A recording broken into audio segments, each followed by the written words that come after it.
नमस्कार, आप देख रहे हैं के न्यूज। मैं हूं आपके साथ सोनी चौहान। मुद्दे की बात में आपका स्वागत है।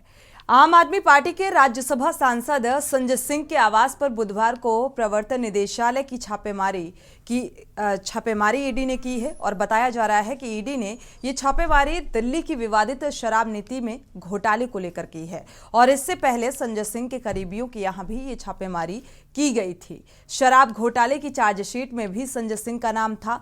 दिल्ली के डिप्टी सीएम मनीष सिसोदिया भी शराब नीति में घोटाले में गिरफ्तार हुए हैं। पहले आपको रिपोर्ट दिखाते हैं, इसके बाद चर्चा करेंगे।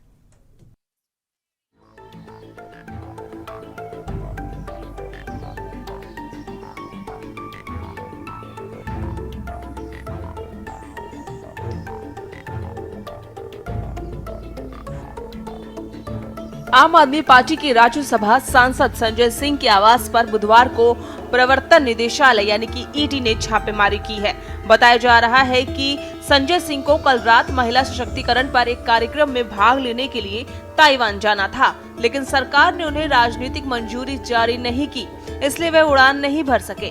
प्रवर्तन निदेशालय ने अपनी चार्जशीट में आरोप लगाया था कि शराब घोटाले के आरोपी व्यवसायी दिनेश अरोड़ा ने दिल्ली के मुख्यमंत्री अरविंद केजरीवाल से उनके आवास पर मुलाकात की थी। इस बैठक में संजय सिंह भी मौजूद थे।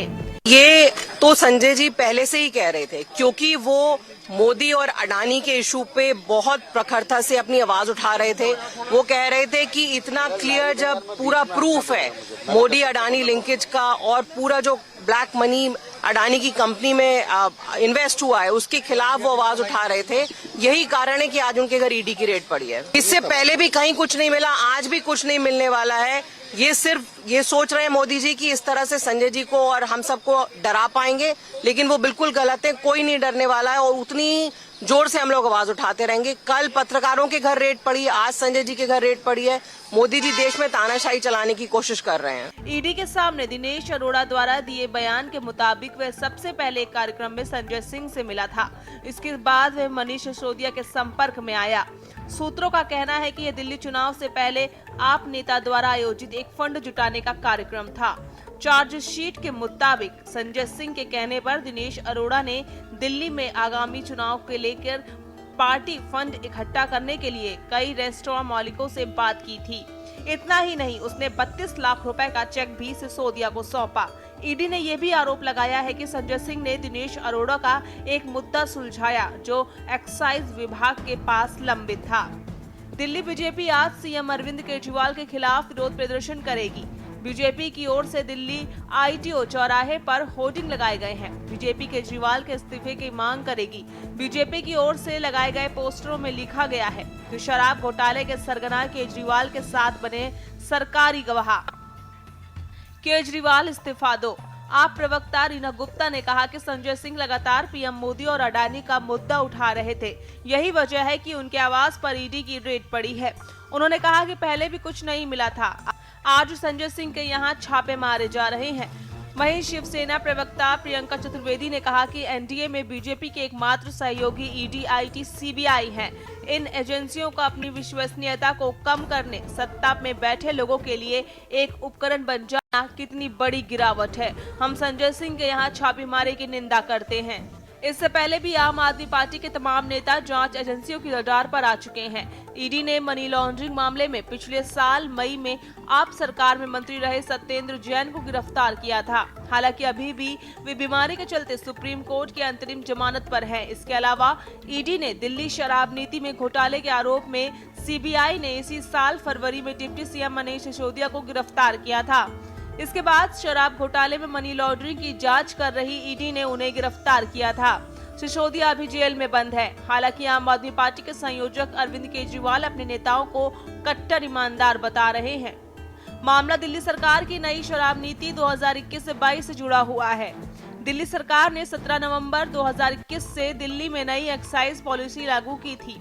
नई शराब नीति के तहत शराब का कारोबार पूरी तरह से निजी हाथों में सौंप दिया गया और दिल्ली सरकार इससे पूरी तरह बाहर आ गई थी।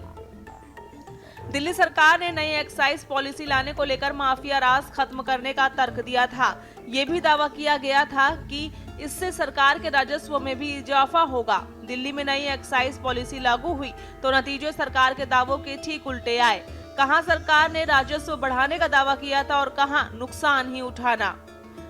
31 जुलाई 2022 को कैबिनेट नोट में सरकार ने माना कि भारी बिक्री के बावजूद रेवेन्यू को भारी नुकसान हुआ। नई एक्साइज पॉलिसी लागू होने के बाद राजस्व के नुकसान को लेकर दिल्ली सरकार आलोचनाओं के घेरे में आ गई, लेकिन इस नीति में गड़बड़ी का आरोप सबसे पहले लगाया केंद्र शासित प्रदेश के मुख्य सचिव नरेश कुमार ने। मुख्य सचिव नरेश कुमार ने उपराज्यपाल वीके सक्सेना को रिपोर्ट दी। इस रिपोर्ट में मुख्य सचिव ने एक्साइज पॉलिसी में गड़बड़ी के साथ ही डिप्टी सीएम मनीष सिसोदिया पर शराब कारोबारियों को अनुचित लाभ पहुंचाने का भी आरोप लगाया। दिल्ली के एलजी ने मुख्य सचिव की रिपोर्ट के आधार पर 22 जुलाई 2022 को सीबीआई जांच की सिफारिश की थी। एलजी की सिफारिश के बाद सीबीआई ने केस दर्ज कर मामले की जांच शुरू की और केंद्र एजेंसी ने अब डिप्टी सीएम मनीष सिसोदिया को इस मामले में गिरफ्तार कर लिया। तमाम विवाद, आरोप प्रत्यारोप, राजस्व के नुकसान और सीबीआई जांच के बाद दिल्ली सरकार ने अपने कदम वापस खींच लिए थे और 1 सितंबर 2022 से पुरानी शराब नीति को वापस लागू कर दिया था। स्पेशल डेस्क रिपोर्ट के न्यूज इंडिया।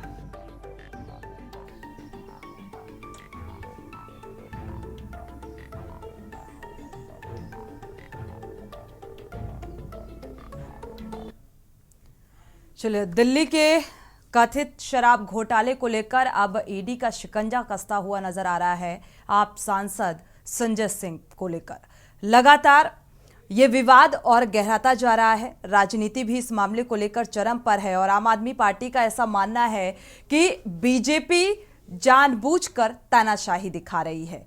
हालांकि शहनवाज पुणेवाला ने कहा है, उनका जो बयान निकलकर सामने आया है, उन्होंने इस बात का जिक्र किया है कि अगर ये प्रतिशोध की राजनीति है, बीजेपी पर ऐसा आम आदमी पार्टी आरोप लगा रही है, तो फिर कांग्रेस इस बात का समर्थन क्यों कर रही है। इस बात को लेकर हम चर्चा भी करेंगे कि आखिर ये राजनीति और ये ईडी की लगातार पिछले कुछ दिनों से जिस तरीके से छापेमारी हो रही है मनीष सिसोदिया की गिरफ्तारी के बाद से, आखिर इतनी ये राजनीति गहराती क्यों नजर आ रही है। हमारे साथ खास मेहमान जुड़े हुए हैं, आपका परिचय करा देते हैं। खेमचंद्र जी हैं, बीजेपी प्रवक्ता हैं। स्वागत है आपका इस चर्चा में शामिल होने के लिए। साथ ही वरिष्ठ पत्रकार संजय सोनी भी जुड़े हुए हैं, आपका भी बहुत बहुत स्वागत है इस चर्चा में शामिल होने के लिए।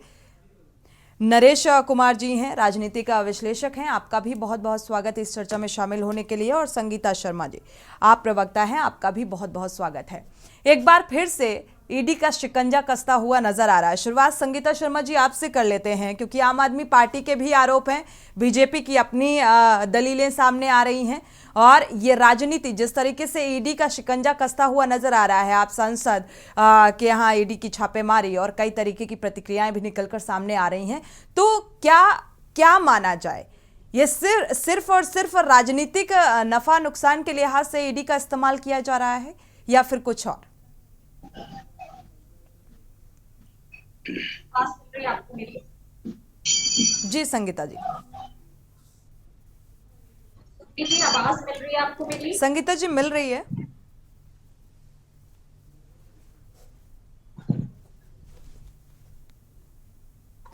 संगीता जी आपको मेरी आवाज मिल पा रही है? संगीता जी आपकी आवाज मिल पा रही है? क्या आपको मेरी आवाज मिल पा रही है?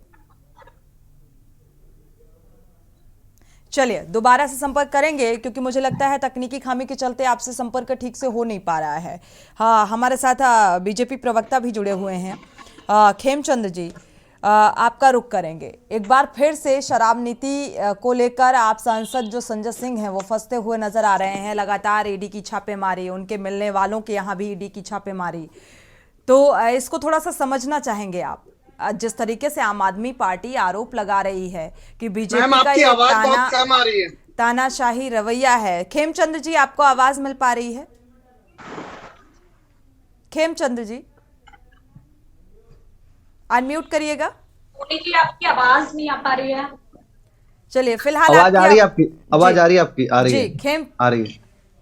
ठीक है, थोड़ा तकनीकी खामी के चलते इंटरनेट कनेक्शन कुछ प्रॉब्लम कर रहा है, इस वजह से थोड़ा सा डिस्टरबेंस हो रहा है। खेमचंद जी, आपका रुख करेंगे। अगर आपको सही सलामत आवाज़ मिल पा रही है तो आपसे मेरा सवाल है कि ईडी की लगातार छापेमारी और आम आदमी पार्टी जिस तरीके से आरोप लगा रही है कि ये एक तानाशाही रवैया है बीजेपी का। देखिए, ये आम आदमी पार्टी सिर्फ और सिर्फ धोखा देने का काम कर रही है, बरगलाने का काम कर रही है, ध्यान भटकाने का काम कर रही है। सच्चाई ये है कि आम आदमी पार्टी के नेता भ्रष्टाचार में नाक तक डूबे हुए हैं। दिल्ली में हम सब जानते हैं किस तरीके से शराब का बड़ा घोटाला हुआ, हजारों करोड़ का घोटाला हुआ।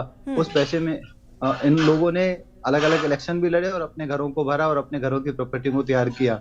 अगर आप जनता के पैसे का बर्बादी करोगे, जनता के पैसे को लूटोगे, सरकारी पैसे को लूटोगे, तो आप पे कार्रवाई तो होगी। कानून अपना काम कर रहा है। और इनका एक नहीं 3-3 मंत्री जेल में गए हुए हैं और हम जानते हैं इनके जो डिप्टी चीफ मिनिस्टर हैं उनको जमानत तक नहीं मिल रही है।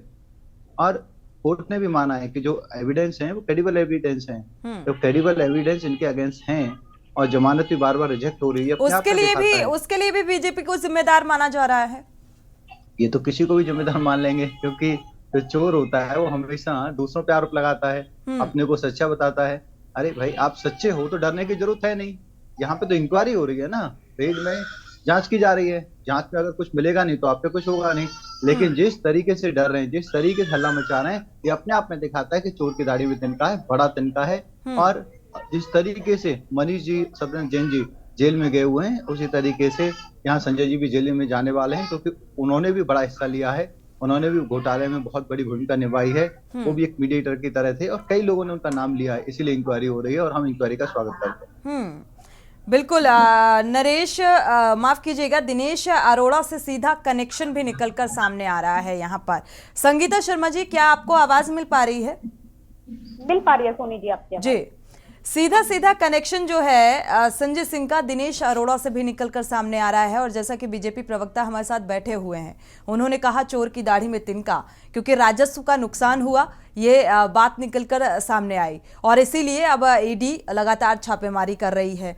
बीजेपी नेता ने कहा कि आपका मतलब ही है कि पाप।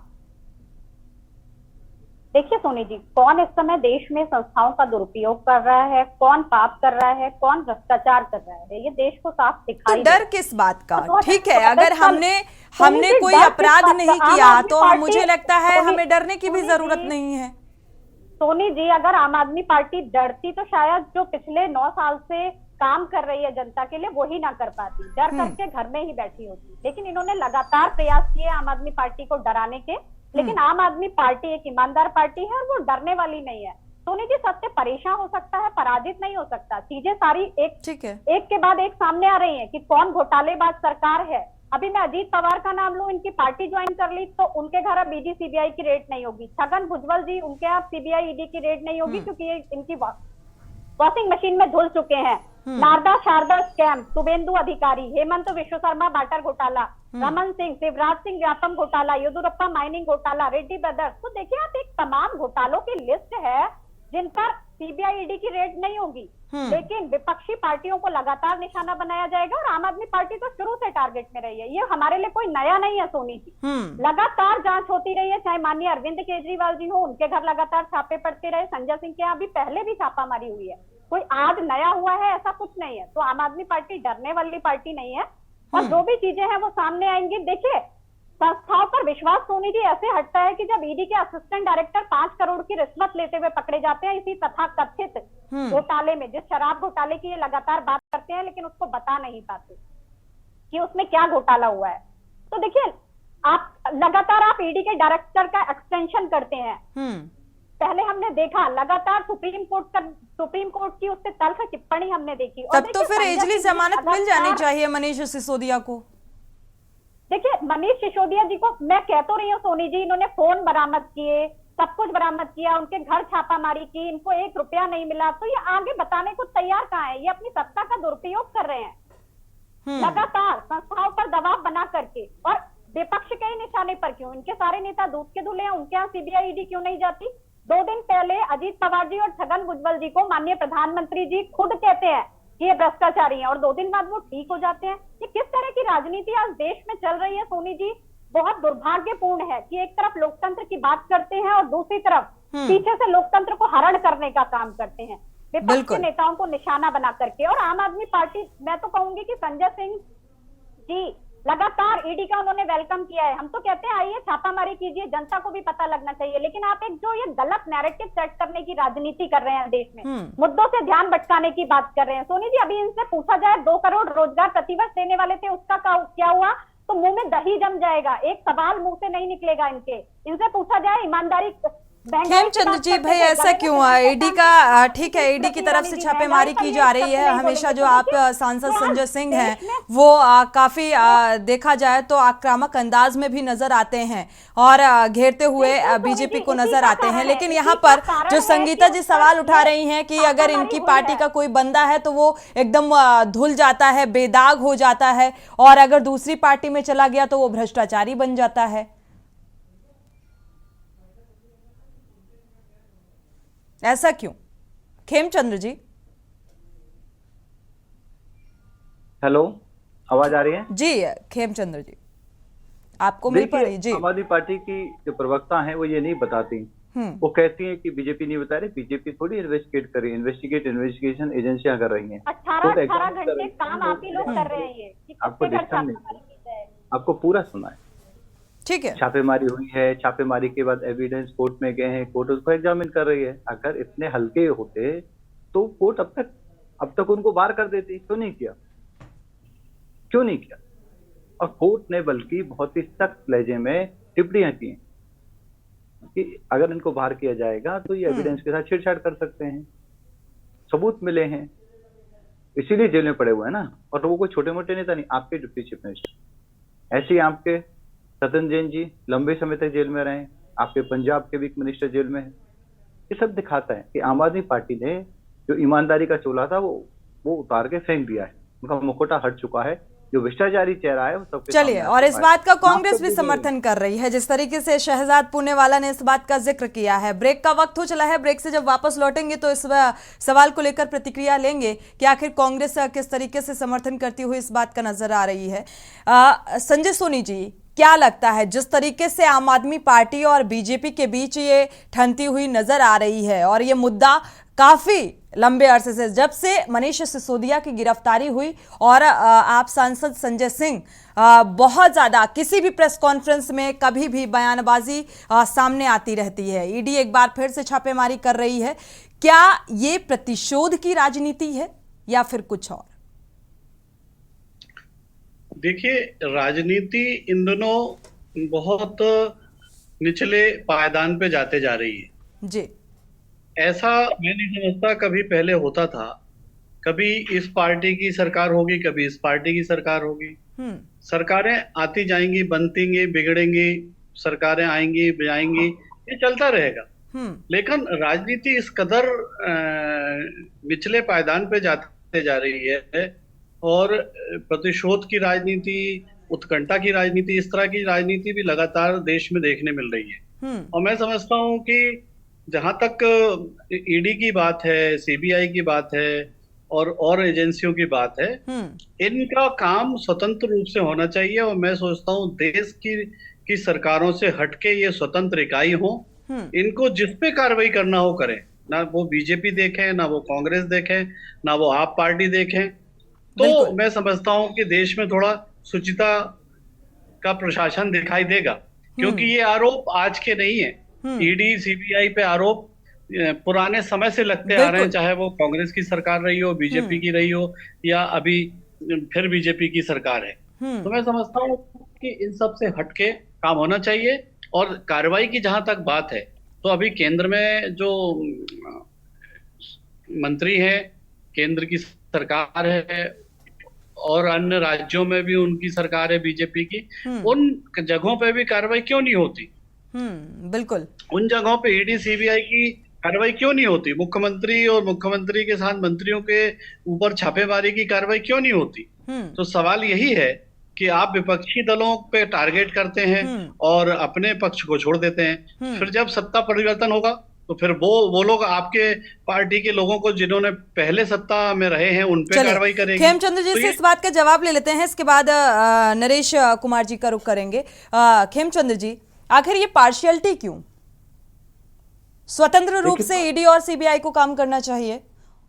नहीं, वो स्वतंत्र रूप से कर रही है। मैं ये नहीं मानता कि इसमें कोटा सिस्टम होना चाहिए कि भाई 10 लोग अपोजिशन के गलत हैं तो कितने नाम अभी संगीता जी ने गिना है, क्या किसी पर ईडी की कार्रवाई हुई, ईडी की छापेमारी हुई?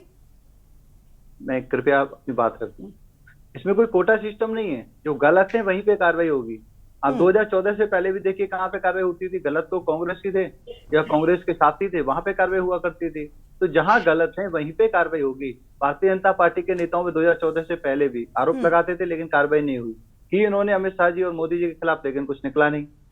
अब जब नेता ही इनके करप्ट हैं, इनके साथी ही करप्ट हैं, वही घोटाले करते हैं, तो कार्रवाई भी वहीं पे होगी। चलिए ठीक यहाँ है। पे कोई बीजेपी में कोई नेता ऐसा है नहीं जो भ्रष्टाचार करे या करप्शन में संलिप्त रहा हो, लेकिन अगर कई भ्रष्टाचार की ऐसी तस्वीरें सामने आई, कई ऐसे नाम सामने आए, बावजूद इसके आप बीजेपी ये कहती है कि भ्रष्टाचारी नेता विपक्षी पार्टियों में है। नरेश कुमार जी, इस बात को किस तरीके से ले रहे हैं आप राजनीतिक विश्लेषक के तौर पर? अगर देखा जाए नरेश जी, क्या वाकई ईडी और सीबीआई स्वतंत्र रूप से काम कर रही है जिस तरीके से ये छापेमारी की जा रही है? मैडम, मुझे तो नहीं लगता कि ईडी और सीबीआई स्वतंत्र रूप से काम कर रही हैं। ये तो ऐसा जान पड़ता है जैसे कि ये सत्ता पक्ष में बैठी सरकार के इशारे पर काम कर रहे हैं और सत्ता पक्ष में बैठे लोग विपक्ष को खत्म करने के लिए और ये सरकारी एजेंसियों का दुरुपयोग कर रहे हैं, इस्तेमाल कर रहे हैं, ऐसा मुझे लगता है। क्योंकि और बहुत सारे मुद्दे हैं, बहुत सारे मुद्दे हैं, शिक्षा स्वास्थ्य के मुद्दे हैं, जहां पर सरकार, इनकी अपनी सरकारें चल रही हैं, वहां पर भी उन मुद्दों को नहीं उठाया जाता और उनको कोई शासन प्रशासन द्वारा इम्प्लीमेशन नहीं किया जाता। वहां पर तो कोई जांच एजेंसी नहीं, क्योंकि वहां पर इनकी अपनी सरकार चल रही है। जहां इनकी सरकारें नहीं है वहां पर ये विपक्ष को साथ देने के लिए अब चुनाव नजदीक आ रहे हैं, ये जांच एजेंसियों का दुरुपयोग कर रहे हैं, विपक्ष को खत्म करना चाह रहे हैं, अपनी वाई लूटना चाहते हैं। जो ये कर रहे हैं वो अच्छा करें, जो इनके साथ में इनके बिल्कुल खेमचंद्र जी, इन आरोपों को ऐसे ही नहीं लेना चाहिए। मुझे लगता है ईडी और सीबीआई को लेकर लगातार विपक्ष आरोप लगाता भी रहा है, लेकिन इसके अलावा भी इसका सही तरीके से इस्तेमाल होना चाहिए, जो कि लगातार इस बात को लेकर सवाल उठाए जा रहे हैं। शुक्रिया आप सभी मेहमानों का इस चर्चा में शामिल होने के लिए। एक बार फिर से ईडी के शिकंजे में आप सांसद संजय सिंह आए हैं। हालांकि अब सुरक्षा को देखते हुए एक्स्ट्रा फोर्स भी तैनात कर दी गई है। जो माफ कीजिएगा, जो आम आदमी पार्टी के कार्यकर्ता और समर्थक हैं वो अब संजय सिंह के आवास में पहुंचने के लिए शुरू भी हो गए हैं। आगे क्या कुछ राजनीति में और देखने को मिलेगा, ये फिलहाल देखना होगा। यहाँ रुकेंगे। इसी के साथ मुद्दे की बात में फिलहाल बस इतना ही। आगे खबरों के लिए आप देखते रहिए के न्यूज़ इंडिया।